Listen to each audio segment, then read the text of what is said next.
Bonjour à toutes et à tous. Bienvenue sur ce webinaire organisé par Lefebvre Dalloz en vue de la convention avocat qui se tiendra les 7 et 8 décembre prochains à Paris. Ce webinaire a pour thème aujourd'hui l'actualité de la procédure civile et de la procédure d'appel et bien évidemment quelques actualités essentielles, puisque les actualités, pour ceux qui viendront participer aux ateliers que j'animerai les 7 et 8 décembre, les actualités sont extrêmement nombreuses en cette quasi fin d'année 2023. J'aborderai dans ce petit webinaire des actualités s'agissant de la procédure civile, puis les actualités s'agissant de la procédure d'appel. S'agissant de la procédure civile, la première actualité essentielle, c'est celle qui est issue du décret du 29 juillet 2023, qui vient instaurer des mesures ayant pour objet de favoriser la la conciliation des litiges devant le tribunal judiciaire. Les deux types de mesures ont été mises en place par ce décret. L'une concerne l'audience de règlement amiable, qui fait l'objet d'une codification aux articles 774-1 et suivants du Code de procédure civile. L'audience de règlement amiable nous dit l'article 774-2 a pour finalité la résolution amiable du différend entre les parties par la confrontation équilibrée de leurs points de vue, l'évaluation de leurs besoins, positions et intérêts respectifs, ainsi que la compréhension des principes juridiques applicables au litige. Alors l'objectif n'est pas, tenant le délai court qui m'est imparti pour pouvoir animer ces petites séances, l'objectif n'est pas de vous développer toute la procédure, mais de vous en donner deux ou trois points. D'une part, cette audience de règlement amiable peut intervenir soit à la demande d'une partie, soit soit d'office par le juge. La décision qui va ordonner l'audience de règlement amiable et la mettre en place est une mesure d'administration judiciaire non susceptible de recours, et l'audience de règlement amiable sera tenue par un juge qui n'est pas celui qui l'aura ordonné. Le juge qui va tenir cette audience va faire convoquer les parties qui devront impérativement comparaître, éventuellement assistés par leur avocat ou par toute autre personne dans les procédures sans représentation obligatoire, enfin les personnes désignées en la matière. À la suite de cette convocation, les parties vont donc comparaître devant le juge et lorsqu'elles vont comparaître, le juge va essayer de régler amiablement leurs différends. Alors, le juge a certains pouvoirs d'investigation, voire même de déplacement sur les lieux, étant précisé que cette audience se tient initialement sans greffier. Et le greffier n'interviendra éventuellement que dans l'hypothèse où un accord interviendrait entre les parties. Voilà pour cette audience de règlement amiable. Autre mesure instaurée par ce décret du 29 juillet, la césure du procès, qui fait l'objet d'une codification aux articles 807-1 et suivants. La césure du procès, c'est la possibilité pour le juge de ne trancher que certaines des prétentions. Très schématiquement, le juge de la mise en état va être saisi par les parties, par un acte contresigné par leurs avocats, donc va être saisi par les parties d'une demande tendant à avoir jugé l'affaire que sur certaines prétentions, et donc on va scinder le procès en deux. Le jugement qui sera rendu sera susceptible d'appel en vertu de l'article 544 du Code de procédure civile qui fait l'objet d'une modification, et la procédure d'appel éventuelle se tiendra selon la procédure à bref délai visée aux articles 905 et suivants du Code de procédure civile. Il y a donc un aménagement tant de l'article 544 que de l'article 905 pour prévoir la possibilité pour les parties de relever appel du jugement qui aura statué sur certaines prétentions. Bon, autant l'audience de règlement amiable, à mon sens, a des chances d'être mise en place, et certains d'entre nous auront la possibilité, selon l'encombrement des juridictions et la disponibilité des juges, auront la possibilité d'y assister, autant la césure du procès paraît être un peu gadget et fait penser à la procédure participative et à la procédure participative de mise en état, dont on sait que, mis à part certains d'entre nous, dont on sait qu'en fin de compte, elle n'a jamais été mise en œuvre. Autre actualité importante à propos de la procédure civile en règle générale, c'est l'article 750-1 et donc l'actualité des MARD, des modes amiables de règlement des différends. Et cet article 750-1 poursuit sa fabuleuse odyssée engagée avec le décret du 11 décembre 2019, entré en application le 1er janvier 2020. Et donc cet article 750-1 renaît après avoir été annulé par la décision du Conseil d'État du 22 septembre 2022, et il renaît au terme d'un décret du 11 mai 2023. J'insiste sur cet article 750-1 parce qu'il est rentré en vigueur,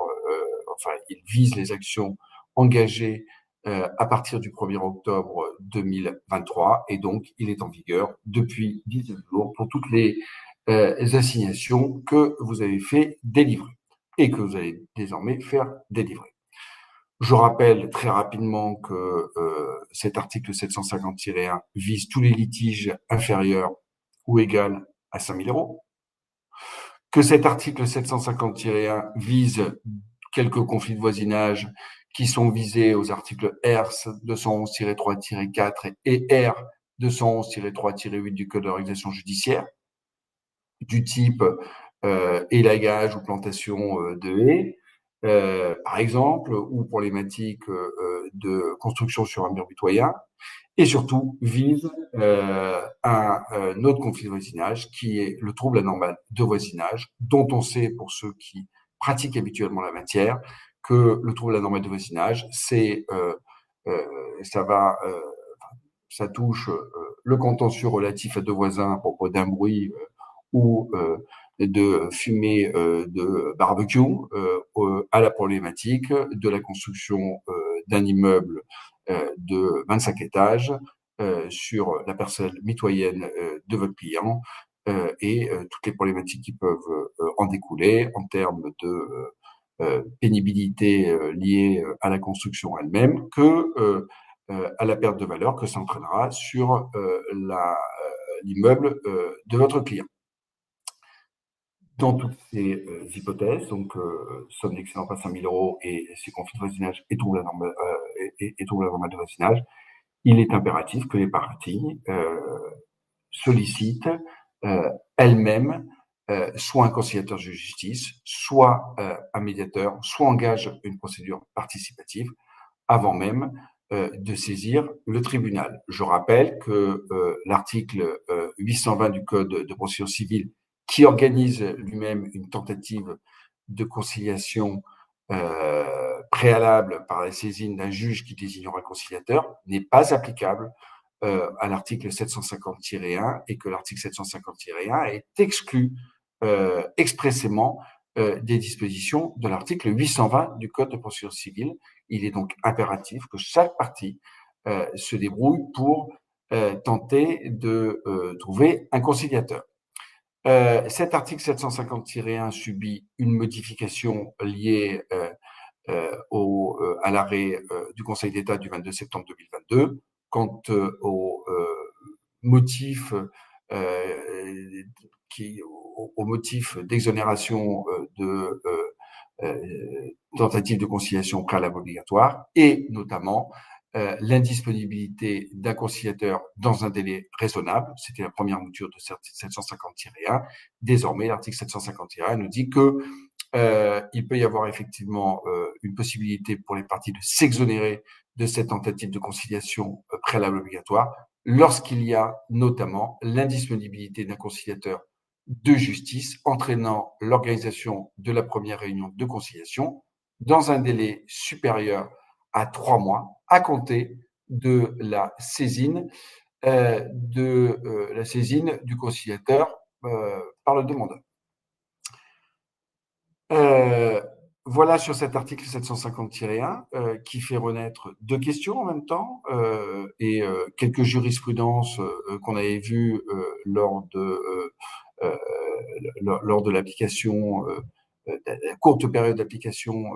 de l'article 750-1 tel qu'issu du décret du 11 décembre 2019. Est-ce que l'article 750-1 s'applique ou pas à la procédure de référé? Oui, l'article 750-1 s'applique à la procédure de référé. On a notamment un arrêt du 14 avril 2022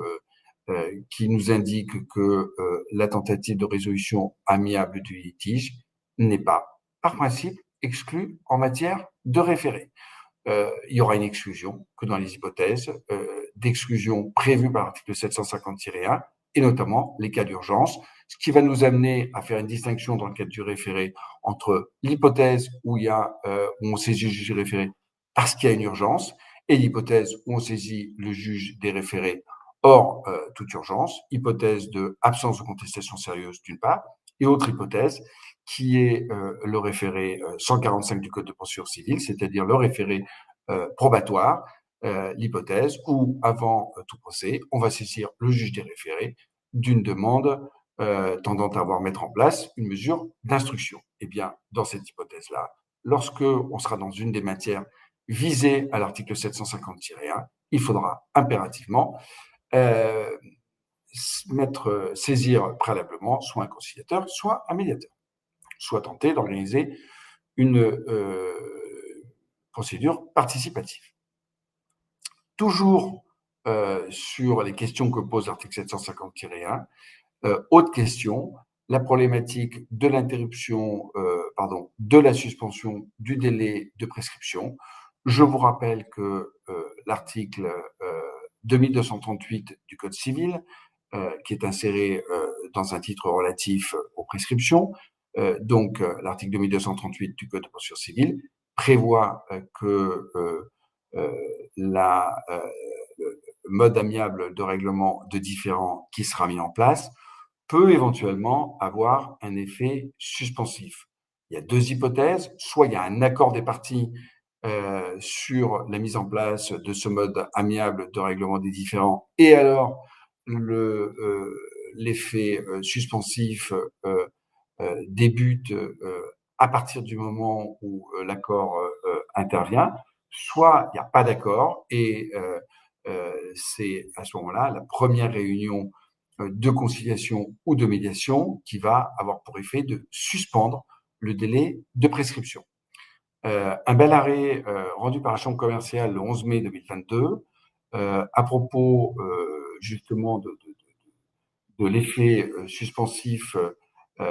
lié à la saisine par partie du médiateur du groupe La Poste.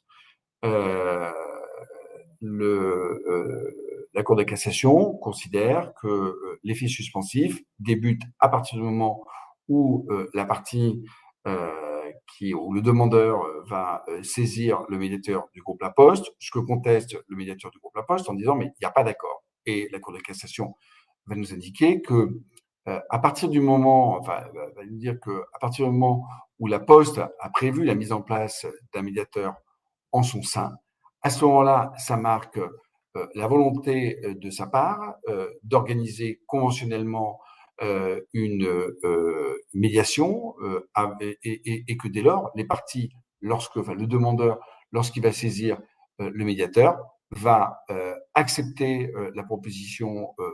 contenue dans les conditions générales de la Poste de mettre en place cette médiation et que donc cet accord, cette saisine formalise l'accord et donc entraîne la suspension du délai de prescription. J'en profite pour vous rappeler que, comme à l'article 2239 du Code civil qui vise l'effet suspensif de la mesure d'expertise, eh bien, l'article 2238 ne vise que les délais de prescription et que cela exclut donc le délai de forclusion. Voilà très rapidement présenté l'article 750-1. Malheureusement, on pourrait quasiment passer, ce qui est le cas en règle générale lors des ateliers que j'ai l'occasion d'animer, pas loin d'une heure ou une heure et demie sur le sujet et notamment sur la problématique de la régularisation ou de l'absence de régularisation du défaut de mise en œuvre du marde préalable obligatoire. Sur l'actualité de la procédure d'appel. Sur l'actualité de la procédure d'appel, j'ai volontairement retenu, parce que là aussi, on pourrait passer largement toute la matinée sur la question, j'ai volontairement retenu 3 points. Un, la problématique de la déclaration d'appel. 2, la problématique de la concentration des prétentions devant la Cour en vertu de l'article 910-4. Et 3, la problématique des pouvoirs du conseiller de la mise en état. S'agissant de la déclaration d'appel, première question, et en fait, première actualité importante, un revirement de jurisprudence par un arrêt rendu par la Cour de cassation le 5 octobre 2023. Cet arrêt rendu par la Cour de cassation le 5 octobre 2023 donc, revient sur sa précédente jurisprudence et nous indique que la régularisation de la fin de non-recevoir tirée de la saisine d'une juridiction incompétente est possible si au jour où elle intervient dans le délai d'appel interrompu par une première déclaration d'appel formée devant une juridiction incompétente, aucune décision définitive d'irrecevabilité n'est intervenue. En clair, on a une partie qui, au lieu de saisir la Cour d'appel de Versailles de l'appel de son jugement, va saisir la Cour d'appel de Paris. Ce qui est, dans la mesure où c'est pas la bonne Cour d'appel, un motif d'irrecevabilité de l'appel. Donc, déclaration d'appel irrecevable, puis nouvelle déclaration d'appel formée hors du délai d'appel devant la Cour d'appel de Versailles. Puis, décision d'irrecevabilité de l'appel initial rendu par la Cour d'appel de Paris. Et jusqu'à présent, la Cour de cassation disait, cette décision d'irrecevabilité qui est rendue par la Cour d'appel qui a été mal saisie, cette décision d'irrecevabilité a pour effet d'entraîner l'effet interruptif lié à la première déclaration d'appel. Eh bien, la Cour de cassation revient sur cette jurisprudence et dit, eh bien, cette décision d'irrecevabilité est sans effet sur le caractère interruptif de la première déclaration d'appel. Ce qui signifie quoi? Ce qui signifie que je saisis dans mon délai d'appel une mauvaise cour d'appel, je m'aperçois de mon erreur, je régularise devant la bonne cour d'appel, eh bien, et si je suis hors du délai d'appel, on ne peut pas venir m'opposer la tardivité de mon second appel. Pourquoi? Parce qu'en fin de compte, je bénéficie de l'effet interruptif de l'article 2241 du Code civil, je bénéficie de l'effet interruptif de ma première déclaration d'appel. Donc, très beau revirement de jurisprudence extrêmement intéressant parce que on a toujours l'impression que ça n'arrive qu'aux autres, le fait de saisir la mauvaise cour d'appel, mais je vois bien des cas lors des séances d'actualité ou de formation que je peux animer, où effectivement on me rapporte ce type de mésaventure. Autre décision importante, celle du contenu de la déclaration d'appel. Je vous rappelle que là aussi, on a eu dans le courant de l'année 2022 ce feuilleton absolument exceptionnel lié au contenu et plus précisément à l'annexe de la déclaration d'appel, un arrêt rendu le 13 janvier 2022, un décret rendu, un décret pris en extrême urgence le 25 février 2022 pour régulariser les déclarations d'appel viciées, entre guillemets, puis un avis rendu par la Cour de cassation en juillet 2022 pour nous éclairer sur la portée du décret du 25 février 2022. En clair, aujourd'hui, sur cette problématique de l'annexe de la déclaration d'appel, ce qu'il faut faire, c'est impérativement dans l'hypothèse où vous aurez où vous aurez l'idée, l'obligation de mettre en place, d'annexer une déclaration, d'annexer un document PDF à votre déclaration appel, il faudra impérativement dans votre déclaration appel que vous renvoyez, faites un renvoi express à cette annexe. Moi, ce que je conseille dans tous les ateliers que je peux animer, c'est systématiquement de faire dans votre déclaration d'appel, appel qui tend à l'annulation, la réformation ou l'infirmation du jugement, en ce qu'il a, et là, on récapitule tous les chefs de jugement. Et on annexe un document PDF que dans l'hypothèse où on a une impossibilité au regard du nombre de caractères de pouvoir faire autrement. Mais le principe, c'est tout dans ma déclaration d'appel électronique. Deux questions qui se posaient. Première question, mais si je n'ai pas indiqué appel qui tend à l'annulation, infirmation ou réformation du jugement sur les chefs un tel, mais que je n'ai indiqué qu'une chose, c'est appel qui porte sur les chefs du jugement suivant, est-ce que on peut venir m'opposer le fait que je n'ai pas saisi la cour d'appel d'une demande d'affirmation ou de réformation, de la même manière que l'absence de cette prétention dans le dispositif des écritures. Réponse de la Cour de cassation, aucune disposition n'existe. La déclaration d'appel mentionne, s'agissant des chefs de jugement expressément critiqués, qu'il en est demandé l'affirmation. Bon. Vous avez entendu mes conseils. Je vous conseille d'indiquer systématiquement appel qui tend à l'affirmation, la réformation ou l'annulation du jugement sur les chefs suivants. Mais si vous ne l'indiquez pas, cet arrêt du 25 mai 2023, assez important, puisque c'est le premier en la matière, et nous indiquer que ça entraînera aucune sanction quant à la validité de votre déclaration d'appel. Second arrêt très intéressant du 14 septembre 2023, voilà une partie qui sollicite dans sa déclaration d'appel uniquement l'affirmation et qui dit, comme je vous l'ai repris,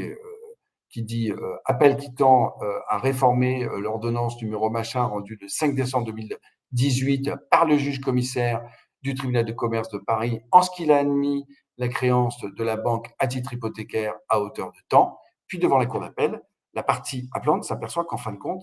elle a un moyen d'annulation de l'ordonnance et elle va conclure à l'annulation de l'ordonnance et elle va très certainement prendre dans le dispositif de ses écritures un dispositif suivant, par ces motifs, virgule à la ligne, prononcer l'annulation de l'ordonnance. La